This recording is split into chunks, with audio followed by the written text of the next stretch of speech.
this is going to be more or less to me about storylines than actual players that can produce something.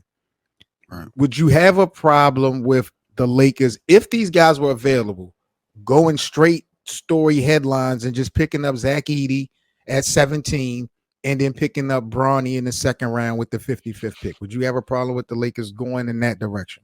No, I told you Edey can help, and Edey is a super veteran from college, and he would help that center position with the Lakers coming right out of college. But they also got that gentleman that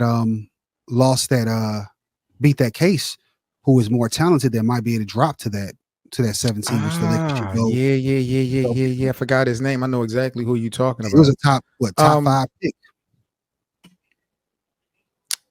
What's more valuable in your eyes, Hank? Let's say hypothetically, Zach Edey will definitely be available for the Lakers to pick up at 17. But in order for the Lakers to get a DeJounte Murray or a Trae Young or a Colin Sexton, for example, that 17th pick is going to be asked for.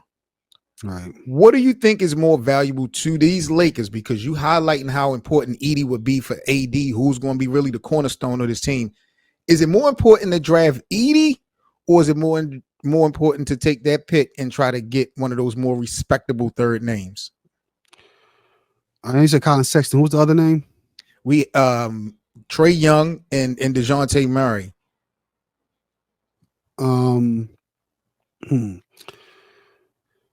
Again, only one that out of those three is Trae. I believe I would sacrifice Steph to get Trae Young because I believe he's a playmaker and he's clutch. I know he's clutch for sure. We've seen that, and I think with him and Bron and AD, they make something happen.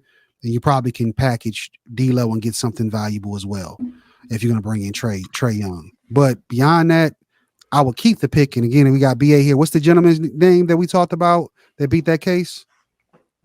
I just got in here. I have no idea. Terrence, that beat the case. Ball player, the college player that just beat that case. BA, you remember his name? Yeah.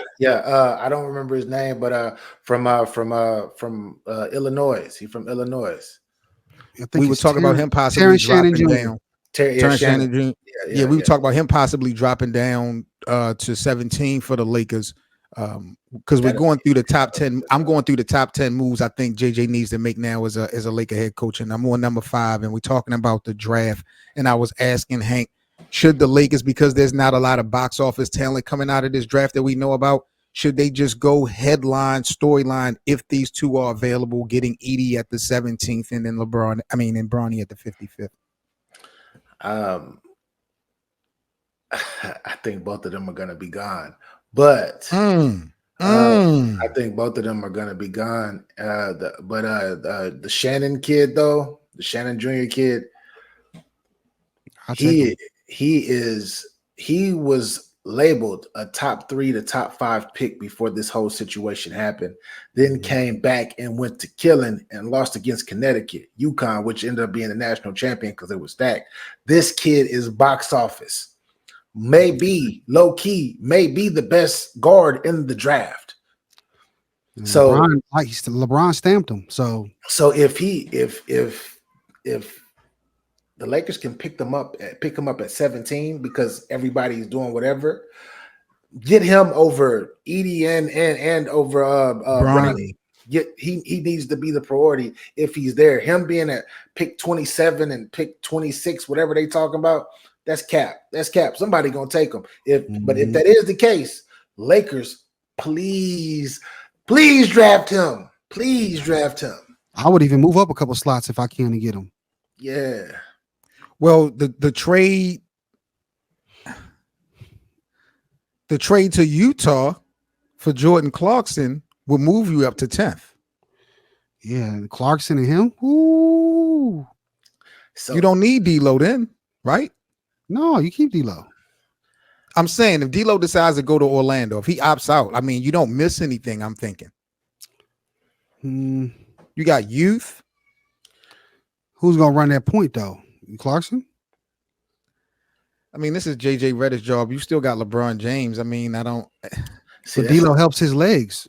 That's the only issue, man. That's the only issue with drafting. If you were to have a Jordan Clarkson and or you were to have a Shannon Jr., LeBron might stunt their growth.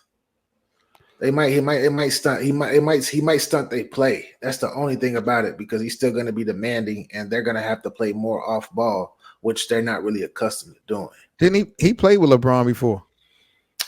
Yeah, Clarkson didn't play with LeBron, did he? We played with Kobe. He played with one of those. He played with Kobe or Bron. Yeah, he played with Kobe. He definitely played with That's why he went to Cleveland for a second and played with him. No, I was talking about in LA. I thought he played in LA with I think he played with him in Cleveland.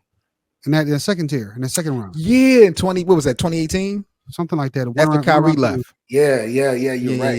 You're right. LeBron's last year, he played with him in Cleveland. Yeah. George Hill. Right. So y'all think for 1 minute that the Lakers would draft a guard before Bronny James, even though the guy might be more talented? Y'all think that the Lakers would do that? More talented. I'm sorry. This is the best. We're not talking about this is the best guard in the whole draft. I'm not debating nothing y'all saying. All I'm saying is look who we're talking about. We know with this organization there's what is called nepotism. Is that the right word? Yeah, Bronny is a nepo baby. Yeah, but so you think that they would draft someone else at that position that Bronny plays before Bronny? JJ Redick would do that? I don't know.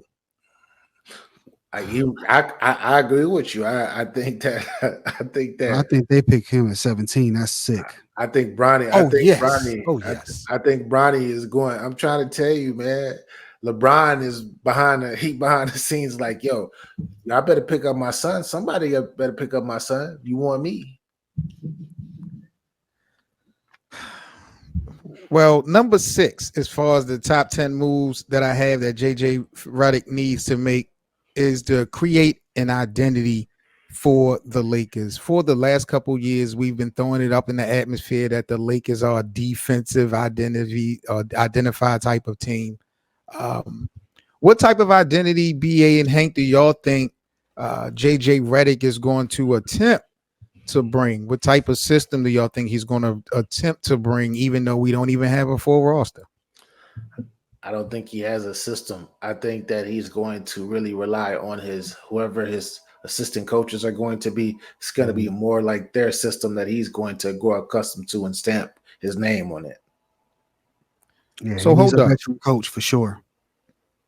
Oh, okay. So my number 2 move at the beginning of the stream was to get his staff. Yes. And I was talking about who should be built around JJ Redick, because some people feel like it should be veterans, some people feel like it should be all new faces, and people feel like it should be a mixture.